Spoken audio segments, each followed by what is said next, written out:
Graines de Business, l'émission radio hebdomadaire sur l'entrepreneuriat à Taïwan, présentée par Valentin Floquet sur le service français de Radio Taïwan International. Retrouvez toutes les informations de l'émission sur la page Facebook dédiée Graines de Business, mais aussi sur mon compte Twitter personnel, ValFR84, dans lequel je partage également des informations plus généralistes sur Taïwan.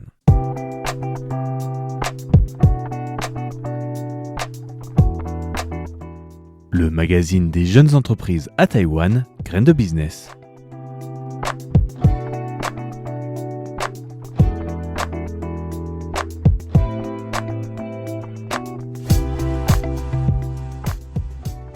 Ravi de vous retrouver pour ce nouvel épisode de Graines de Business dans lequel nous allons parler encore de Kelilia, cet entrepreneur qui a développé une nouvelle solution pour la vente de produits de luxe, notamment des vêtements mais aussi des accessoires tels que les sacs à main, et qui s'appelle Popchill et qui a fait l'actualité récemment grâce à une levée de fonds de série A réussie à hauteur d'1,9 million de dollars américains pour pouvoir développer ce modèle de business vertical vers d'autres pays et en premier et en priorité Hong Kong. Alors la semaine dernière nous avions parlé un petit peu de ses expériences précédentes, notamment du modèle de Haoyu ou le nom en anglais Asher, une plateforme de vente en ligne inédite à l'époque de produits de la mer, qui avait réussi notamment grâce aux femmes au foyer mais aussi aux femmes en entreprise qui achetaient en groupe.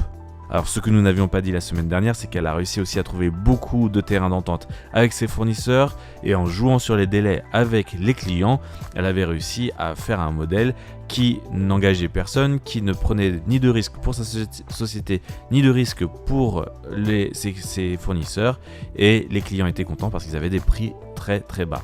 Voilà donc un petit peu son modèle, et qui en fait devenait même de plus en plus bas au fur et à mesure qu'ils achetaient de plus en plus. Voilà donc le créneau qu'ils ont réussi à trouver. Je rappelle, Asher, c'est la création des frères Guo avec leurs femmes. Ce sont donc deux frères taïwanais qui s'appellent les frères Guo et qui ont créé avec leurs femmes des business. La femme de Andy, un des frères, est donc Kelilia et nous explique encore maintenant son projet à elle, qui est Popchill et qui a une dimension bien plus écologique et un peu plus sociale. Le problème dans un modèle commercial qui utilise une base sociale, c'est souvent que les revenus ne sont pas là. Et d'ailleurs, beaucoup de gens se sont posé la question autour d'elle. Voilà ce que nous explique Kelly. À l'époque, lorsque nous présentions notre projet de créer Popchill, une plateforme de vêtements d'occasion, beaucoup imaginaient que la rémunération d'un tel site allait être difficile. On me demandait beaucoup pourquoi vous vous lancez dans une telle entreprise.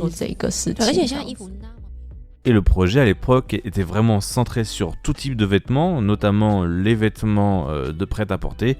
Et c'est vrai que les vêtements sont si bon marché maintenant, on peut se poser la question comment le modèle peut fonctionner. Et même s'ils ne sont pas d'occasion, ils sont très abordables. Dès qu'ils ne les portent plus, les gens ont tendance à les jeter. Pour faire une plateforme d'occasion, il faut en plus ajouter tous les frais fixes au prix déjà très bas des vêtements. Cela rend ces produits finaux avec un prix peu attractif, donc souvent le choix des Taïwanais et notamment des consommateurs de vêtements est rapidement d'acheter et de jeter. C'est une situation que beaucoup de gens ont observé à Taïwan et en réalité cela contribue à la pollution. Alors comment Popchill résout-il ce problème ? Nous avons également constaté que la fast fashion ou mode éphémère posait de nombreux problèmes à notre modèle. Les femmes aiment acheter des vêtements et ne ressentent aucune culpabilité à le faire. En réalité, nous ne connaissons pas beaucoup la vérité qui se cache derrière ce modèle. Pour que la mode éphémère existe, il y a un prix.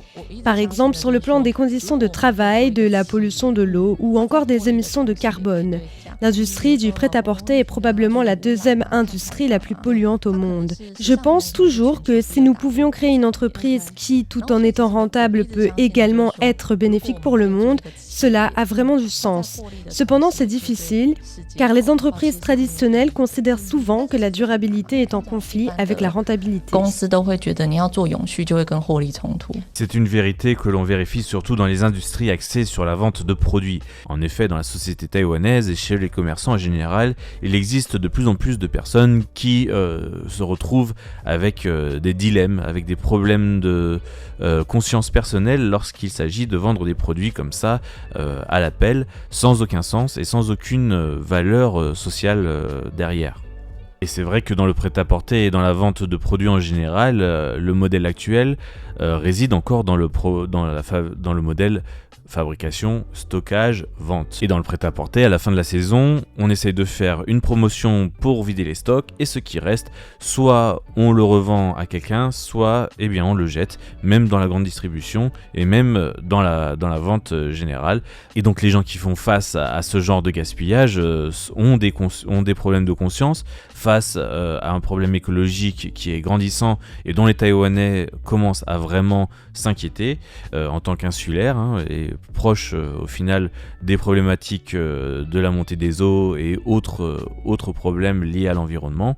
Et donc il y a des tentatives de solutions associatives, mais il y a aussi une autre tentative, c'est de créer une entreprise à partir de ce constat et d'essayer de créer un nouveau marché, une nouvelle façon de consommer. Et le projet entrepreneurial donc de Kelilia est vraiment basé sur ce constat. Les vêtements sont très bon marché. Plus les vêtements sont bon marché, plus vous en achetez. Vous ne réfléchissez même pas à savoir si vous en avez besoin ou si vous les voulez, car ils sont vraiment bon marché et ne nécessitent pas de réflexion. En après-vente, comme la qualité du textile n'est pas terrible, les vêtements sont facilement jetés ou recyclés rapidement. Mais quand même, au niveau des vêtements recyclés, la qualité est de plus en plus basse, au point de se dire que ces produits n'ont plus aucune valeur. On se retrouve alors dans un cercle vicieux, puisque le textile n'est plus recyclé et se transforme en déchet.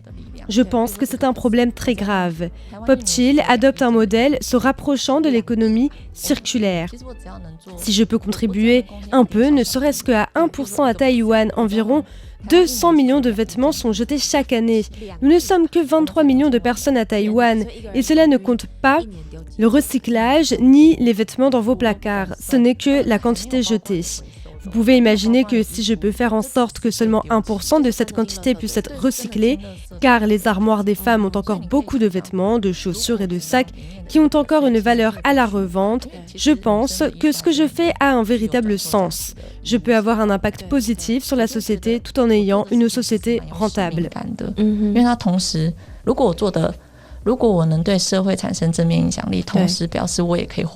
Alors, plus dans le détail, il est intéressant de voir un petit peu le modèle de Popchill, quelle est vraiment la base de ce concept et qu'est-ce qui fait qu'il est un peu particulier ou unique. Kelly nous explique un petit peu. Lorsque nous faisons des sélections, nous considérons cela comme un modèle commercial. En ce qui concerne les vêtements d'occasion, qu'ils soient à bas, moyen ou haut prix, il existe généralement 3 types de modèles de transaction. Le premier est comme une garde-robe en ligne basée sur la location. Le deuxième est basé sur l'achat et la vente. Le troisième consiste à acheter pour vous, puis à vendre pour vous. Ce dernier modèle est un peu comme un dépôt-vente hors ligne où vous confiez à quelqu'un d'autre la vente de votre sac. Andy et moi avons évalué les tendances à l'étranger. Et en réalité, ces 3 modèles existent déjà et sont tous des modèles économiques viables. Certains sont même devenus des licornes ou ont été introduits en bourse. Pour notre modèle, nous nous sommes basés sur le principe que, pour entreprendre, il faut définir sa spécialité. Faites ce que vous faites bien. Dans notre cas, à Andy et à moi, nous avons peut-être été plus doués dans l'économie de plateforme par le passé. Nous avons donc choisi le modèle de transaction C2C, de client à client. Si vous regardez le C2C, Shopee et Carousel vendent de tout, mais nous nous sommes concentrés sur un modèle vertical. Kelly et son mari, Andy, ont donc quitté Buy 123 pour recréer cette nouvelle entreprise. Ils ont conservé leurs actions et ont réinvesti leur propre argent dans ce nouveau projet. Aucun des fonds de Buy 123 n'a été investi dans la nouvelle structure et donc Popchill sort entre guillemets d'une page blanche. Cela signifie aussi que contrairement à leur précédent projet, les sorties d'argent au début du projet sont importantes. Oui, vous devez dépenser beaucoup d'argent, comme vous l'avez mentionné, c'est du C2C, donc c'est une plateforme qui nécessite beaucoup de financement. À ce moment-là, si vous êtes une entreprise cotée en bourse, les actionnaires et le conseil d'administration doivent accepter que vous ayez de l'espace pour dépenser cet argent, car cela prendra certainement 2 à 3 ans pour avoir un retour sur investissement. Donc, après avoir discuté avec Jerry et Cindy et réfléchi soigneusement, nous avons finalement décidé de partir et de créer notre propre entreprise. Alors comme les Kuo Brothers sont toujours ensemble, on peut se poser la question, est-ce que c'est Andy et Kelly qui ont pris la décision eux-mêmes tout seuls dans leur coin, ou est-ce qu'ils ont consulté aussi leurs partenaires de toujours, Jerry et Cindy? Andy et moi avons décidé de le faire, mais nous avons également consulté Jerry et Cindy. Bien qu'ils ne soient pas directement impliqués dans nos activités, ils ont investi des fonds personnels. Cela montre que malgré que le projet soit de Kelly, Andy est dedans directement impliqué au niveau de la direction de l'entreprise, mais Jerry et Cindy sont également partenaires au niveau financier, même s'ils n'ont pas d'implication au niveau des activités.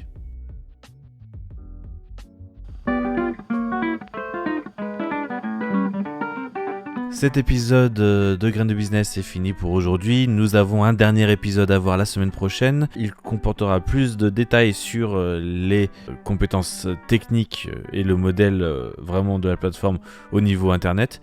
Et donc cette semaine c'était plus business et investissement, et la semaine prochaine ce sera plus internet et intelligence artificielle et autres modèles. Et comment en fait peut-être pouvoir créer des modèles sans vraiment dépenser trop d'argent. Ce sera le sujet de la semaine prochaine. En attendant, je vous remercie d'avoir écouté Graines de Business. Vous étiez en compagnie de Valentin Floquet, en vous souhaitant une excellente journée à tous sur Radio Taïwan International.